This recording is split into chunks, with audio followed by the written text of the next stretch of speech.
Hello friends, welcome to our YouTube channel. In this video I'm going to tell you about how to fix heating problem in your Tecno smartphone. Before watching this video, if you have not subscribed to our YouTube channel, then subscribe to it and like our video. So let's start friends. First you have to simply open your settings, click on app management. Here are all these app list. You have to select and search here. Just you have to type here system like this, then click on Android system web view. Just you have to do is clear cache and clear storage from here, and then you have to just write here Google and Google Play services.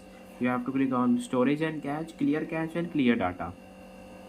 It will fix your heating issue. I hope you like this video. If you like this video, then subscribe to our YouTube channel for more helpful tips and tricks videos. See you next time.